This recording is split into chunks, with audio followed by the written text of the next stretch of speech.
আমাদের মুর্শিদ মাওলার গত 3 মাস আগের ঘটনা। এক লোক তিনি মাজার জিয়ারত করে এবং মসজিদে নামাজ পড়ার নিয়ত করে। তিনি এই এলাকা থেকে পরিচয় দিলে চিনবেন।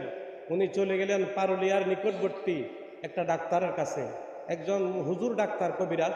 সেখানের মধ্যে তিনি দেখাইয়া তিনি যখন আসবেন তখন ওইখানে ঘড়ির কাঁটা বেজে গেছে 12টা সুই সুই। তিনি মনে করে চিন্তা করতেছেন তিনি কিভাবে এত দূর পথ আসবেন। ভিতরের অনেক পথ থেকে তিনি পারুলিয়া আসলেন, আইসা সেখানে দাঁড় হইয়া রইলেন, কিন্তু কোনো গাড়ি পাইতেছেন না। ওই সময় নামাজের সময় সবাই চলে গেছে। এখন বড় গাড়ি করে এত অল্প সময়ে আসতে পারবেন না, এদিকে আজানও দিয়ে দিছে। তিনি দেখলেন একটা মোটরসাইকেলওয়ালা এখানে এসেই গাড়ি থামাইয়া বলতেছে, এই মিয়া আপনি দাঁড়া রয়েছেন কেন, আপনি গাড়িতে উঠেন। এই বলে আমাকে উঠাইলেন। বললে ভাই তুমি কে, বলো পরিচয় পরে পাইবেন। এই লোক এখানে আমাকে নলতা বাজারের মধ্যে নামাই দিয়া সেই লোক যখন চলে যাইতেছে তখন ওনাকে আমি একটু দাঁড়াতে বললাম, বা আপনি কে, আপনি আমার খবর পাইলেন কিভাবে আমি যে এখানে দাঁড়ায় রয়েছি।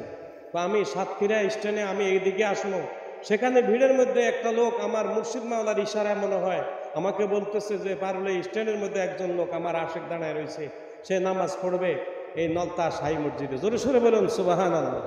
তাহলে আল্লাহর ওলিদের সাথে মহব্বত যদি রাখেন তাহলে তারা মুহূর্তের মধ্যে আপনাকে আমাকে খোঁজ খবর দিতে পারে। সবার সাথে মুর্শিদ দেখা দেয় না।